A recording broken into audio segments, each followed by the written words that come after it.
Welcome to the first installment of the Addison Station podcast. I'm your host, Ian Van Every. It's Tommy Van Treeck here with us. We are big, huge Cub fans. We're going to get the podcast rolling.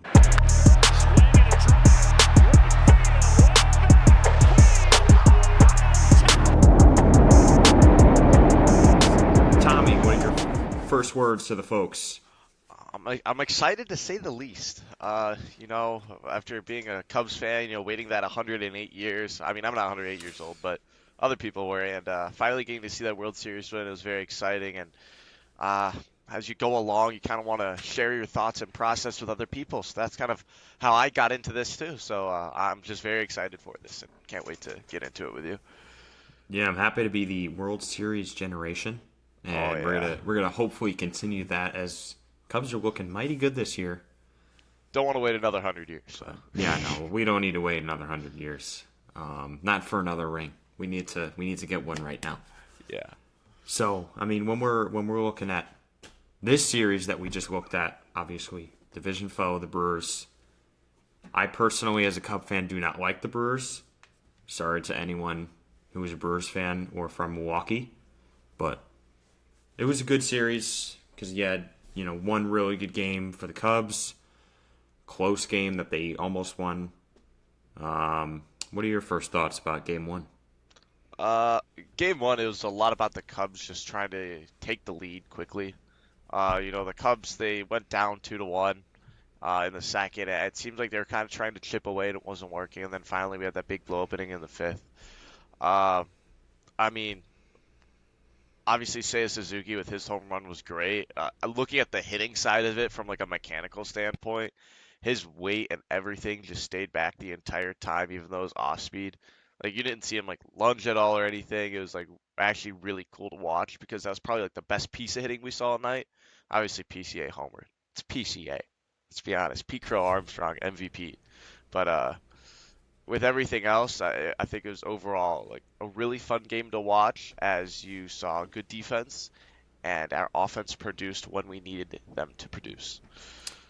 I mean, for sure, and obviously the PCA stardom continued, and Seiya looked great, not just with his swing, but just mentally. He was into it. He even came back. He was chirping PCA. He came back and he looked at Pete. He said, "Hey, I just hit a homer and you didn't. I'm closer to you or the Cubs lead." And then PCA said, "Okay, we'll see about that." But I mean, I think the 450 bomb off scoreboard. oh my gosh, for that. Did you see there's someone posted they combined his two jersey numbers, 4 and 52, so it's 452 feet, which is kind of sick. I don't know. I I don't guess. know if Statcast knew that at all, but I think the home run was even more sick, but yeah, yeah, I will take that. But one thing I will say that, I mean, I guess from Ben Brown starting this game, and Ben Brown, you're going to get good starts out of him every once in a while. He's going to go like he did against the Brewers back in Milwaukee, where he dominated for multiple innings. And that's a good thing, and you're going to get those outings. But if he can go 5 innings, give up maybe 2 to 4 runs like he did in this one, the Cubs are going to have a shot, no matter what. I I mean, mean, my thing with Ben Brown is just I want consistency out of him. Uh, Having like a what, it's almost 6 ERA, it's 5.5, I believe. mhm. I want a bit more consistency out of a starter. I know, like we lost a lot of our good starters. Like we're gonna talk about Shota coming up, but having Steele not being able to pitch this year because of Tommy John, that was kind of a big blow for our pitching staff, and it doesn't kind of allow for like as much leniency, with other pitchers like giving up more runs. So I will say it was a great outing by Ben Brown.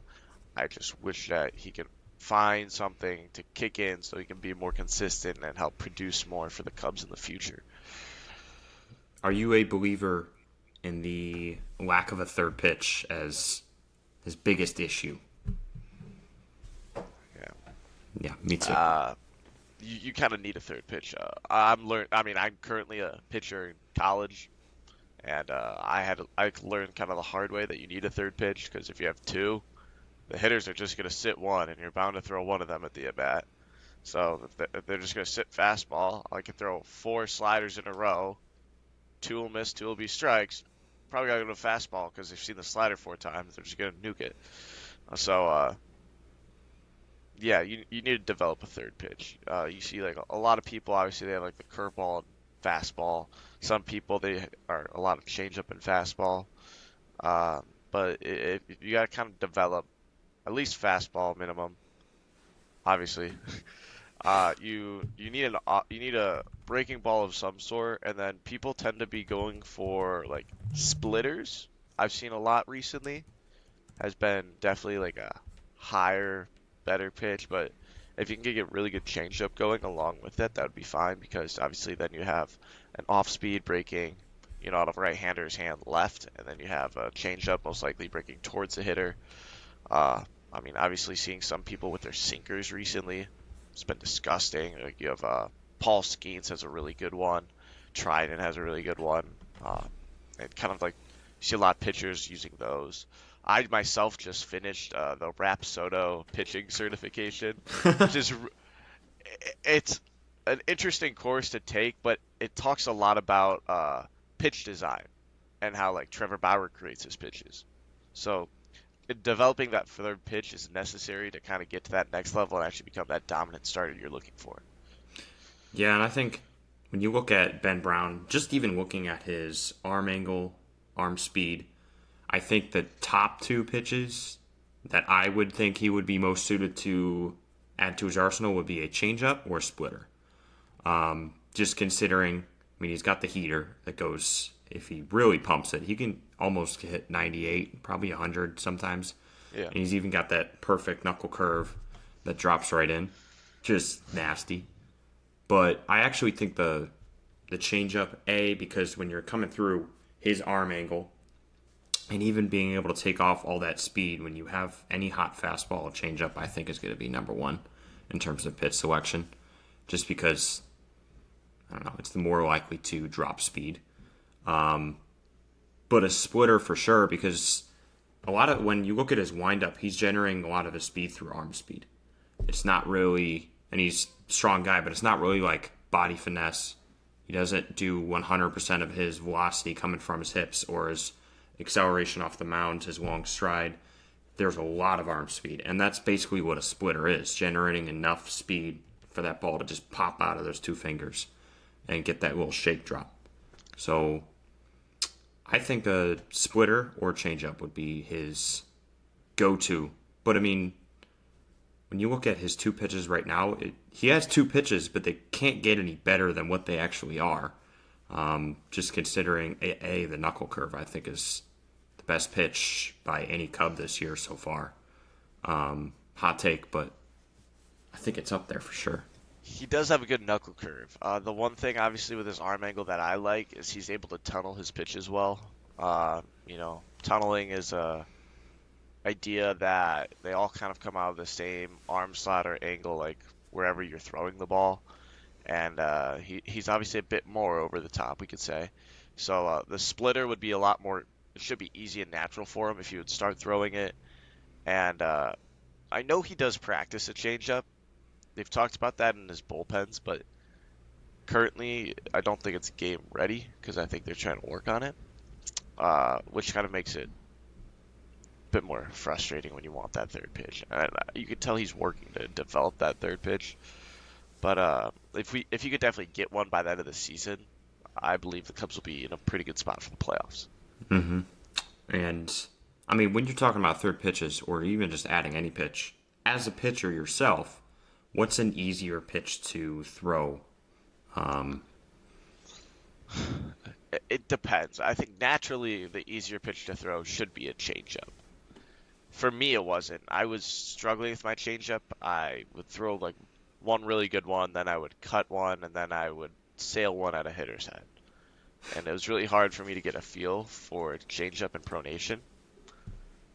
So I ended up having to move on to a splitter. That's what my friend who pitched for our team threw, and he taught me his splitter, and it worked very well. Splitter's a weird pitch to feel, though, because, it kind of comes out of your hand differently. it's recommended that like when you get to like 90 feet throwing and catch, that you start like trying to throw a splitter that far so you can get a feel for the release point. Because I think that's like the biggest thing that people struggle with when trying to throw splitters, their release point. Like they'll throw like 1 to 2 really good ones and they're over the top and it's perfect and it knuckles a bit. And then there's like 3 flying at the hitter's face, 2 spiked. You can't try and yank it too hard.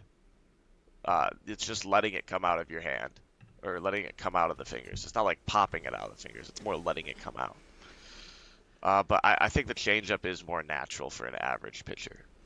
Mm-hmm. I don't know. We'll see. And I actually think Tommy Hotovy is up there with, in terms of pitching development, pitching execution. He emphasizes pitch timing a lot. I know, just looking at a couple of things he used to do with guys like Kyle Hendricks. I mean, yeah. Kyle's the epitome of pitch tunneling because, he throws 88 miles an hour on his fastball. Kyle Hendricks had, scoreless through 7 innings, 9 Ks the other day, I believe, for the Angels. He's been doing really well, surprisingly, considered his... Bring him back. age. I mean, do we trade for him at the trade deadline? Like, what would we have to give up? Nothing. Give him, I don't know, half a box of cookies. Half a box of cookies, frosty malt. He'll come back. Just like our number 300th prospect in the organization. Give him some 30-year-old in AAA. Say, taxes are higher in Los Angeles. We have Ivory. Yeah. Come back. Or Ivy. My bad. Ivory. It's tough. I mean, Kyle Hendricks, after last season, I don't think there was any outlook for him to be, what he is now, but any kind of dominant pitcher in any stretch. I mean, yes, I love Kyle Hendricks. He's one of my favorite Cubs of all time. But what he was showing last season is, okay, he can give you 4 innings, 3 of which he'll dominate, 1 of which he'll give up at least 3 runs. And it was the fear of moving him to the bullpen, I remember, when they did, because it was almost like, what if he gives you that stinker inning and the 1 inning you bring him in? He could give you the good ones, but every once in a while you're going to get rough. Yeah, and obviously, that's the difference of, he's not throwing as hard as the pitchers are, Guys are throwing 90, or I think the average pitcher now throws 95 to 96. And he isn't up there. He's, 87? Maybe. Kids on my college team are throwing 87. However, the professor's the professor. He knows hitters. He could probably strike everyone on my team out, but he's faced with adversity that I think is closing in towards his retirement. Mm-hmm. I think my hope for him is that he stays one more year with the Angels so he can come back to Wrigley and pitch at Wrigley once again, because the Cubs don't play the Angels at Wrigley; they play them in Los Angeles this year. So I don't know. We'll have to wait and see. But it depends if the Cubs win this year, then maybe they could afford to bring him back. If they don't win, I don't think they'll bring him back. Another Justin Turner story. Bring someone back for a little 1-year contract, locker room piece. Yeah, I wouldn't be against it. But obviously, then now we got to talk about Game 2. Game 2, we do. I mean, obviously there was a rain delay that gets postponed, and that kind of messes with their off days, because we have a lot of games coming up now with not as many off days, which I'm not fully worried about, because I think that's what these guys love. You see the drive in the Cubs. It's a very, very young team. We have the ability, and it's not like we have any old veterans who need to go to the ice bath for 5 hours after a game. Maybe the pitchers, but we have a very good, solid, healthy young team right now. Fingers crossed. And I believe that we'll actually be able to overcome it and kind of use it as a kind of grind mentality. But I thought Talion, he pitched pretty solid. I couldn't fully complain about it.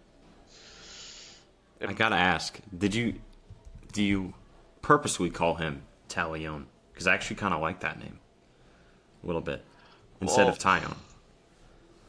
They call him Tyon. That's what I always called him when I saw his name, and it's kind of more so a bad habit. It is Tyon. I apologize.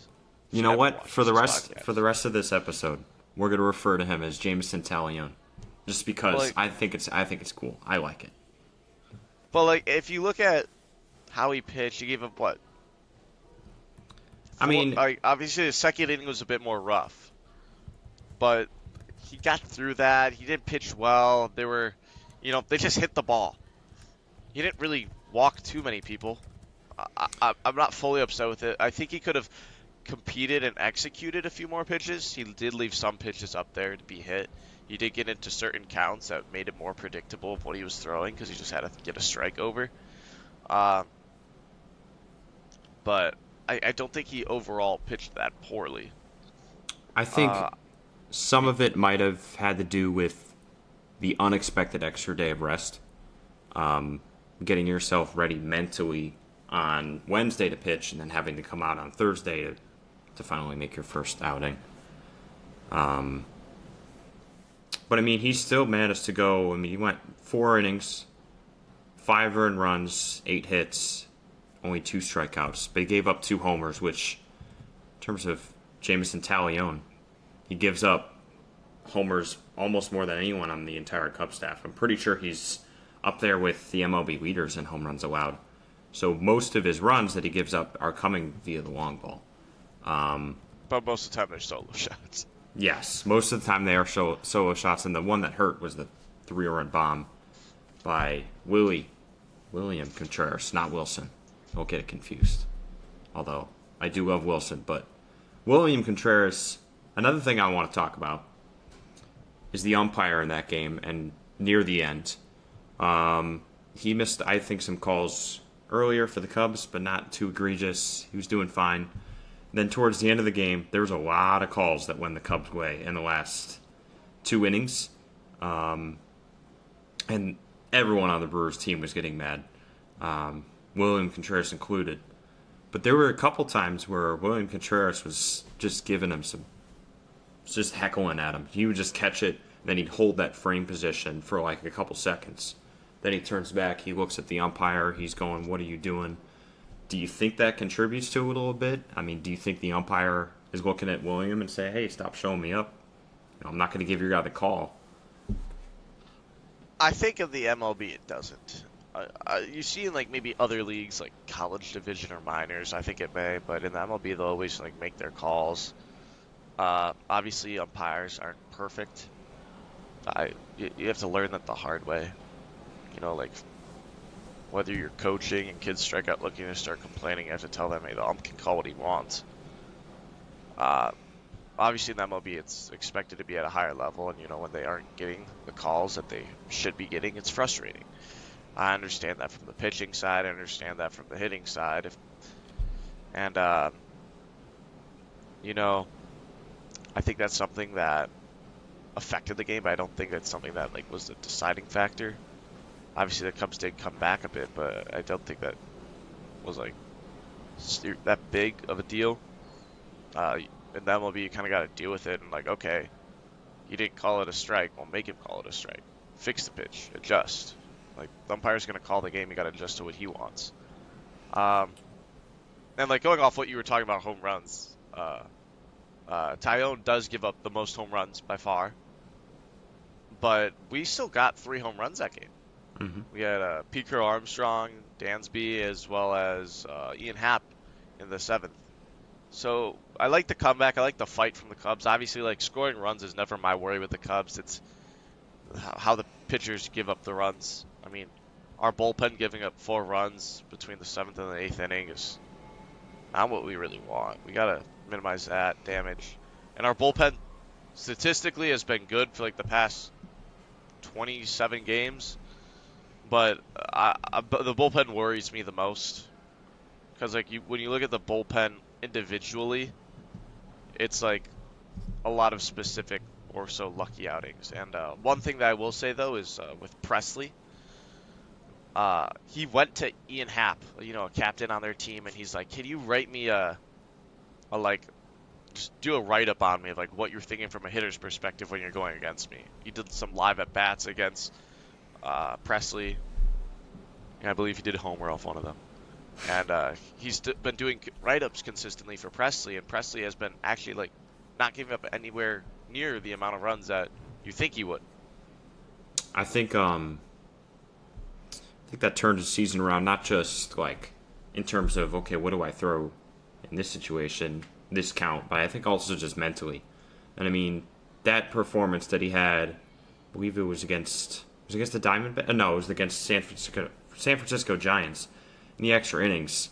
I mean, I remember looking at my phone and getting all the notifications. They scored again. They scored again. They scored again. They scored again. And it was like, how do you bounce back from that outing?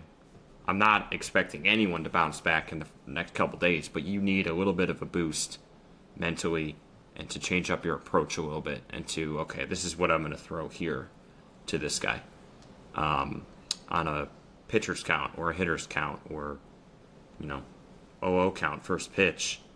What do I go to when I need to get strike 3, strike 2, strike 1, stuff like that. And that's kind of like the pitcher development throughout that system. A lot of that tends to happen in the minors. Obviously, we need him in the majors, but we need him to kind of take that step up. And there was a time at the beginning of the season where I thought he was going to get sent down to the minors because he just kept on giving up a lot of runs. But, he flipped the script, which is good. Cubs overall have been winning. Obviously, we're trying to get that number 2 seed because we want that, straight bye to the NLDS. We don't want to play the wild card, but I'm interested to see how that goes. Obviously, we have the All-Star break coming up. So who do you think are going to be All-Stars on the Cubs team? I would say my top 3 picks for All-Stars are the obvious top 3: Kyle Tucker, Pete Armstrong, Seiya Suzuki. I think those have been obviously the most dominant Cub players. Seiya only being designated hitter. But I mean, you got Seiya, who's the RBI leader on the Cubs team, and I'm pretty sure right now he's still second in RBIs. I think Judge is in front. You could fact check that one for me though.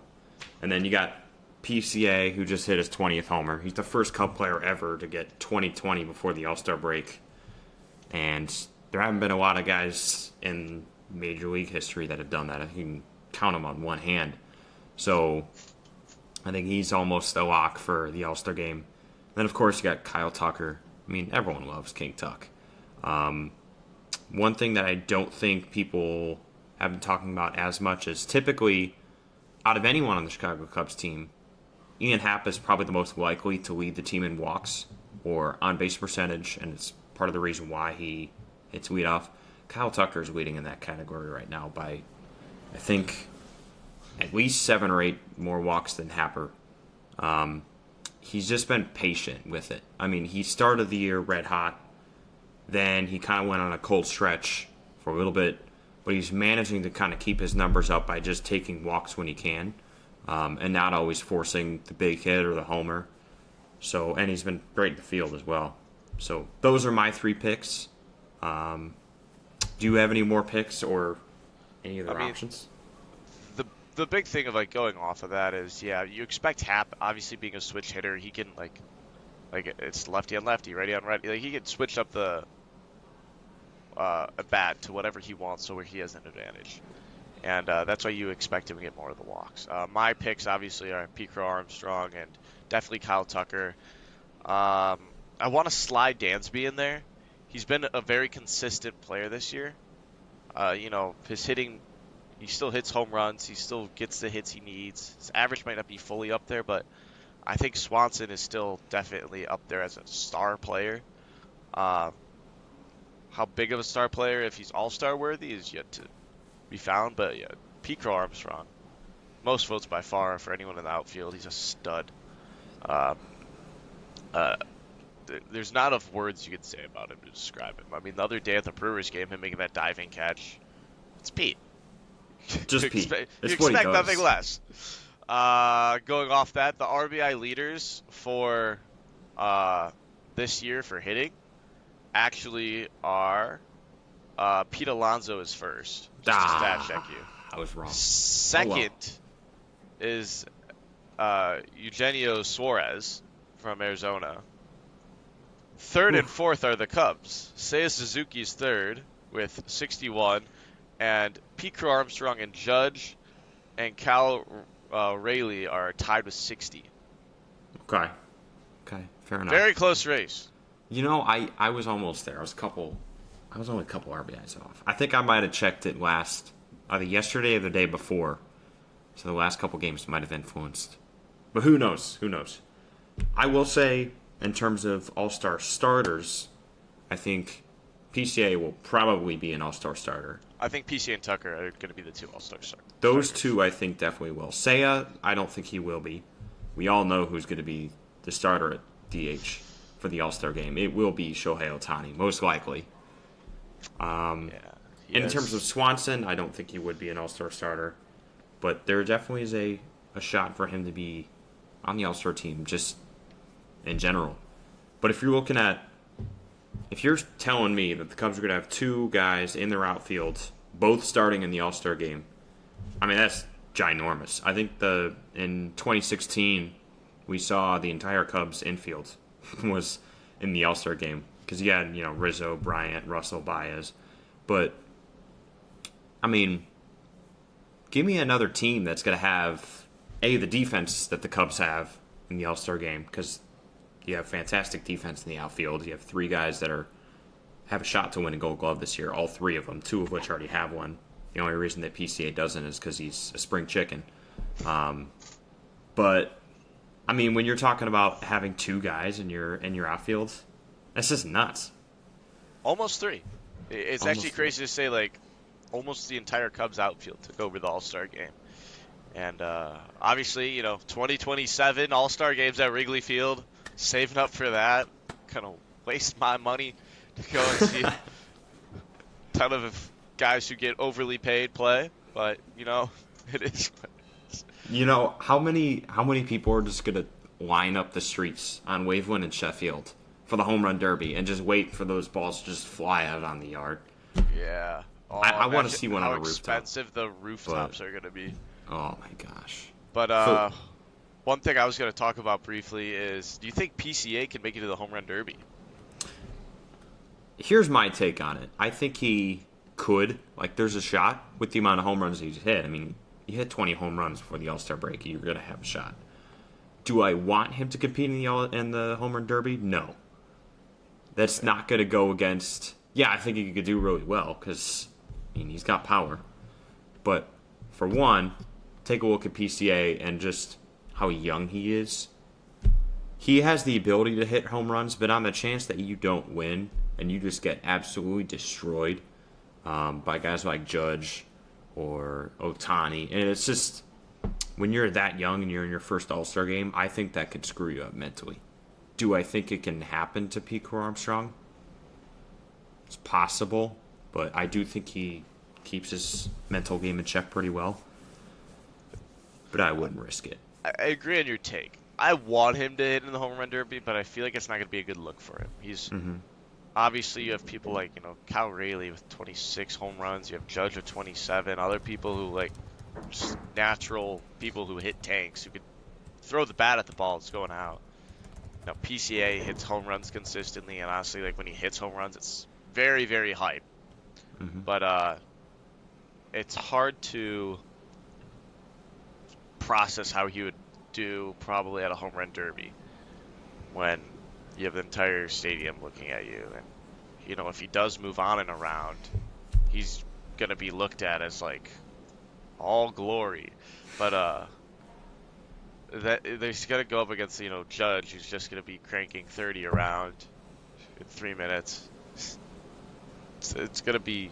I think this year's home run derby is going to be a very high number home run derby. I think so too, and I don't know. Correct me if I'm wrong here, but I think there's a chance for this to happen if PCA does compete in the All-Star or home run derby. The dude's 6'1", 180 pounds. How likely is it that we're going to see some online meme saying this kid has no business being in a home run derby? Because he's like a Slim Jim. He doesn't look like he could be hitting those power balls. We'll see. I'll be on Twitter every day. I'll be on Instagram. I'm already used to Pete Crow Armstrong memes because he's on the Cubs. It's like putting a picture of like Shaq dribbling him. I don't know. They could do some. They can do some pretty good stuff with that, Yeah. but I hope not. For PCA, we're gonna hope that confidence stays Yes. pretty high up. I will say, and just going into the All-Star break is coming up, and we kind of need a break, especially for pitching and like arms, just keeping them to rest. Took the liberty of looking up some of our really unfortunate off-day stretches or constant game stretches. So due to the cancellation on Wednesday, we have now 2 games against the Brewers this month. So that would have been the 2 games that we just played. And in pretty much, I think, almost all of June, the month itself, we've had 25 games in 27 days. Those 2 days off, only 2 days off, were the off day before the Brewers series and the unexpected rain postponed on Wednesday. 4 of those 25 games are at home. The only 4. Only 4. I mean, that's just, it's not something that you're looking for when you're in a stretch of, okay, we have to play these guys every single day, and that's due to the Pete Crow Armstrong off day that we saw against the Phillies. I think we will definitely see a Dansby Swanson off day coming up because Craig Counsell was emphasizing that as well, putting Tucker at the DH spot for a game.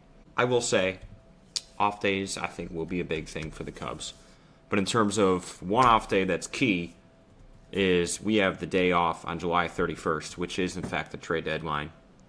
And before that, we leave for Milwaukee, come home. We got the Orioles the next day. So, yes, the first games for anyone that we target in the deadline will be at home, which is nice.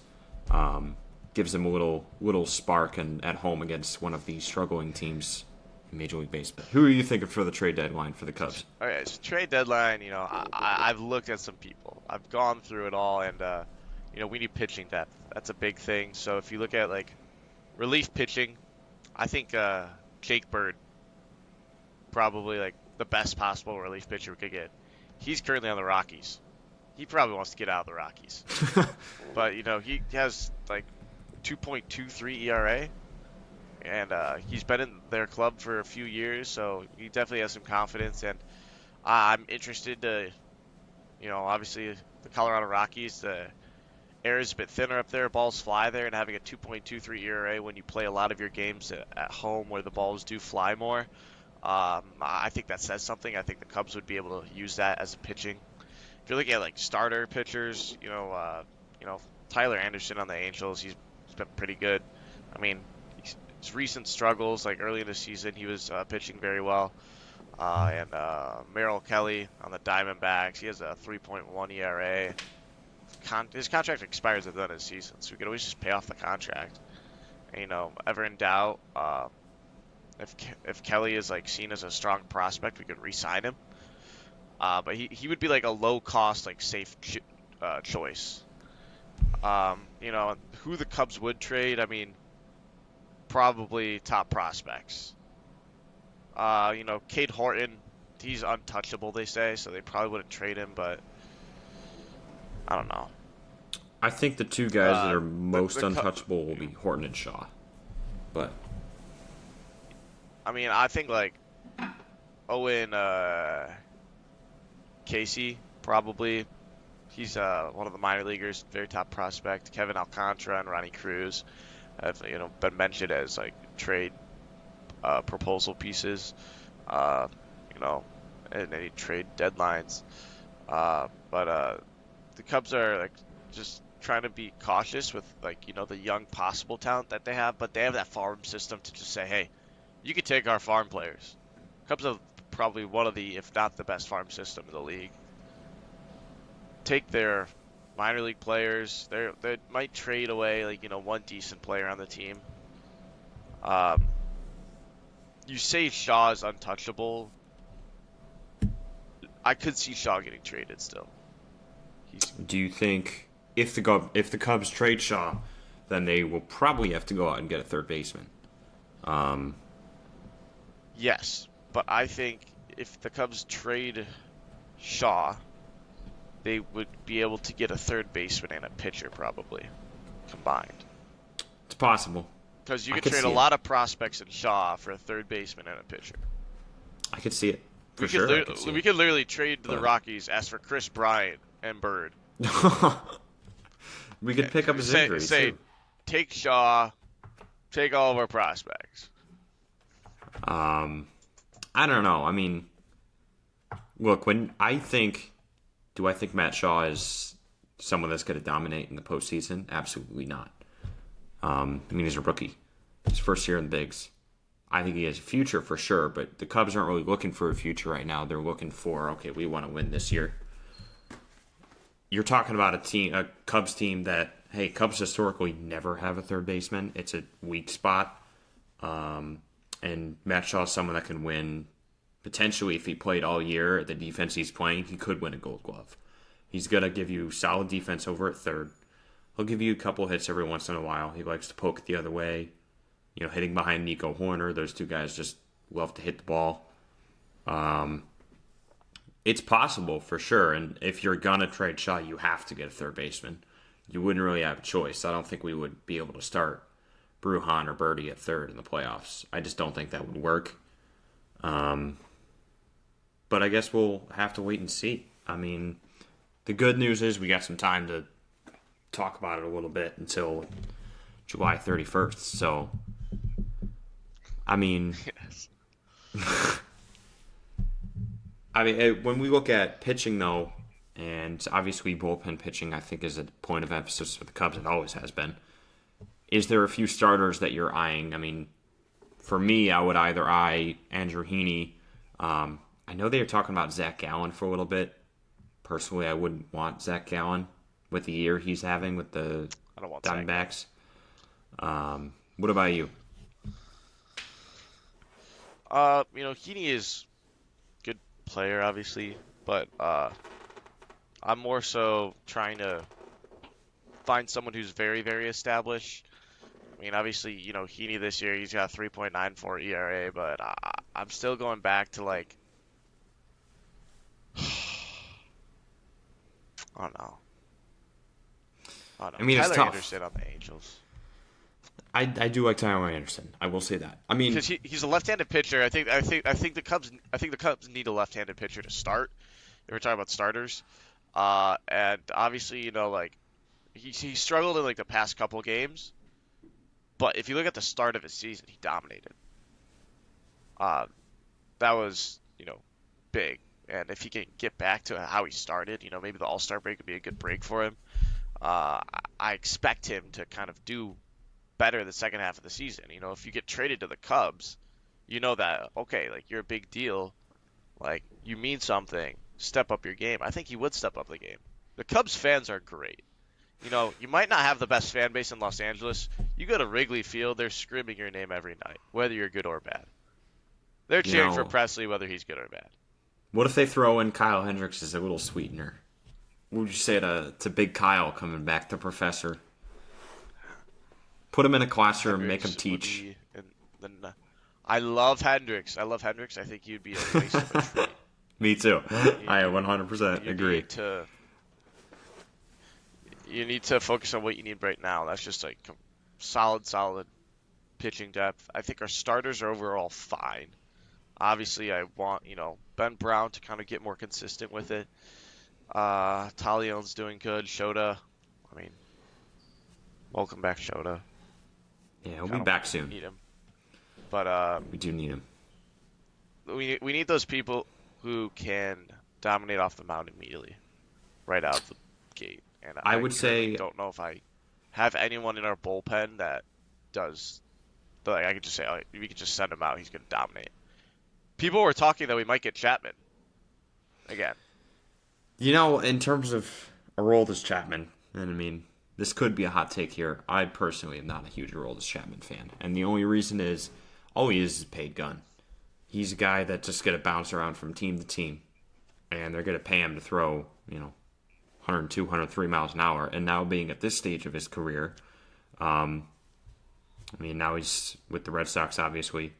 I think he's a guy that will probably end up in a place like Los Angeles or somewhere that's going to, because Los Angeles has a lot of pitching injuries, or someone there's just going to kind of throw him out there. I wouldn't want him on this Cubs team. In terms of your big fiery gun guy, you already have Daniel Valencia, who I think is capable of being a postseason bullpen arm. I think ideally for the Cubs, though, you're going to look at one major difference maker in the bullpen, someone that's a back end closer, some kind of guy, and then maybe even one more starter. Obviously, not having Justin Steele hurts because he is an ace of some sort. But I think they should prioritize lefties as well, which Chapman is a lefty, so you do have to look at, okay, the Cubs don't have a lot of guys that can get left-handed hitters out consistently. Hear me out. Paul Skeens. I put it this way, I love the Paul Skeens idea. Would I take him in a heartbeat? Yes. What I don't love is what we would have to give up to get him. Agreed. Paul We would have to Skeens give him would probably a draft pick. probably, and Paul Skeens does have a long-term deal still with the Pirates. I think he still has 3 or 4 more years on his contract. Correct me if I'm wrong. He's not getting paid that much, though. He's only getting paid $800K a year. That's the thing that's really nice. You could hang on to him for some couple years and say, okay, we don't have to pay this guy yet, which is something that the Cubs desperately need. I mean, when you're looking at, you're going to have to re-sign Tucker. You're going to have to re-sign PCA, Horner, Bush, Happ even. All the contracts are coming up for the Cubs. We got to try and get Tucker back.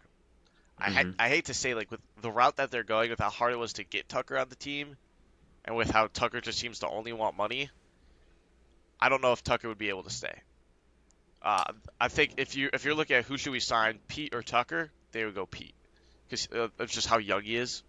So they would definitely get Pete. We could keep Suzuki probably. We could keep Happ. That's still such a good outfield. I think when you're looking at, yes, I think they might have to come between choosing either PCA or Tucker. PCA, I think, is, you could argue, the most valuable player in the MLB in terms of his age, his talent, defense, all that. He's got everything. He's got speed, power, He's a 5-tool defense. player. But, I mean, when you're talking about guys they need to re-sign, I think on that list are PCA. I think Michael Bush is up there as well. Just because, unless you're going to go out and get another proven first baseman, but I think Michael Bush for the foreseeable future is fine for that role.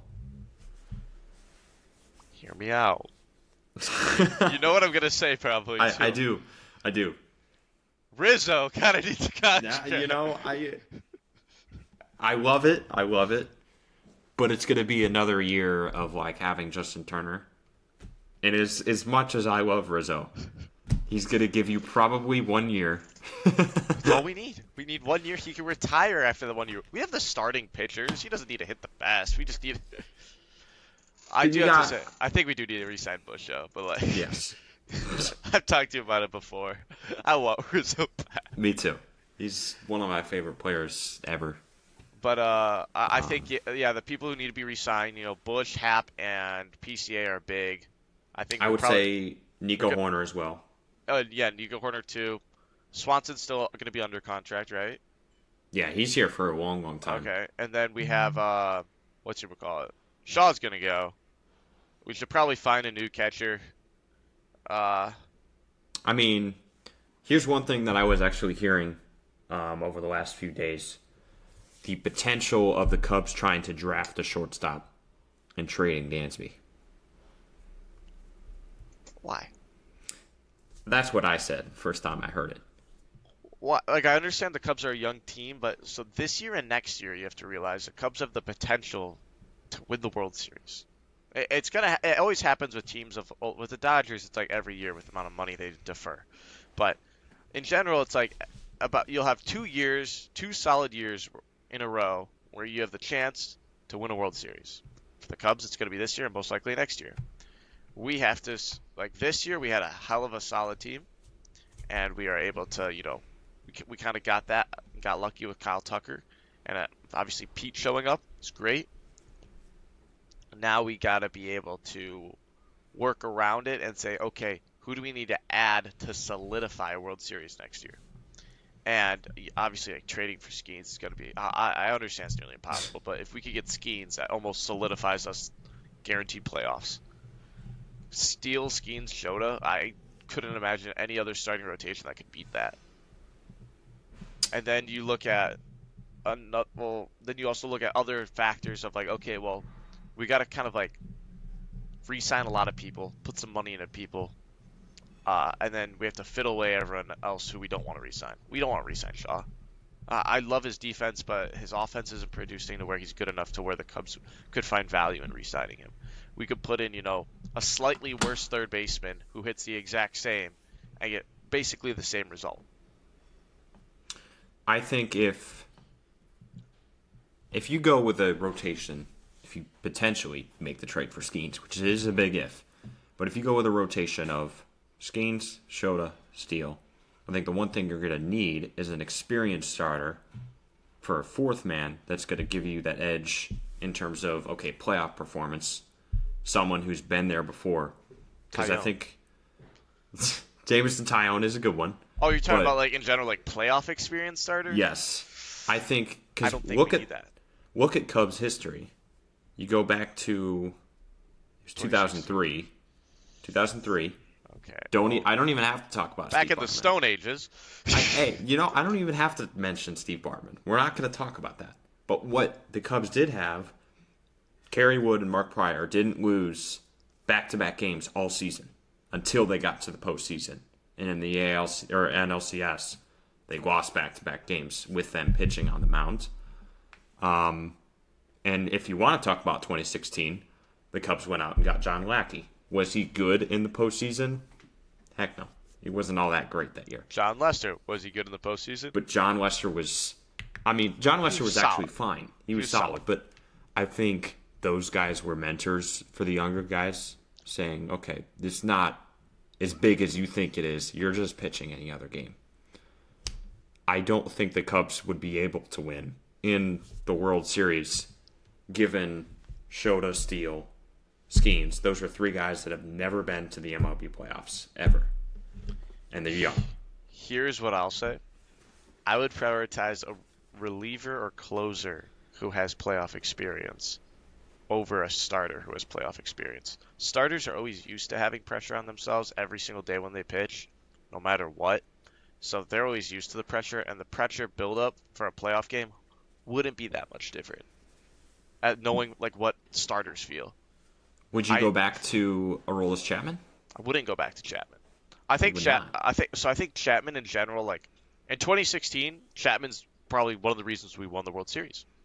I can 100% say that. Like without Chapman, I don't think we win the World Series. But currently, right now, I think we need a veteran reliever, someone who's been in the playoffs, possibly in the World Series, who would be able to, like, kind of like calm down the bullpen, like hype up the bullpen. Someone who we can always like say Game 7, obviously all hands on deck. The starters are like in the bullpen still, but like who can we put in the 9th inning, winning run on third base, 2 outs that we know won't score a run. The only guy I think that we have on the Cubs right now that can do that is Ryan Presley, because he has been in the World Series. We saw him literally close out the World Series against the Phillies. But here's the only problem with Ryan Presley, and if you're talking in terms of the next couple of years for the Cubs, Ryan Presley is 36 years old, and he's having an okay year. I mean, he's showing signs to bounce back, but he's had a little subpar year for his standards. Is he someone that's going to continue to be able to pitch in the 9th inning of a game like the World Series with the experience that he has? Yes, but I think it's questionable. So I say going into next year, we gotta solidify contracts as we talked about. Get rid of people who we have to re-sign that aren't value to us, and then after that, it's about solidifying playoff experience in the bullpen. I think so. I think that's a good future look for the Cubs. Well, Do we wrap it up here, Tommy? I think I'd say we wrap it up. Fun. It's been an hour, but I could talk about baseball for more than an hour. I could talk about it for all day. I mean, it's the love of the game, national pastime. Ladies and gentlemen, thank you so much for joining us on this first mock episode of Addison Station, the best podcast you will find on Cubs baseball hot take. Tommy Van Treeck, Ian Van Every. It's been a pleasure joining you. Thank you for ASMR watching. closing is something else. Well, until next time, Cubs play today. Would be Friday, June 20th. Might be later for you guys, but they play at 1:20 today, tomorrow, and Sunday. All against the Mariners at home. So go out to Wrigley, cheer them on. I think we're going to see Horton, Boyd, and Ray in this series for the Cubs. I think that's the 3 starters. Yep. So, go Cubs, go.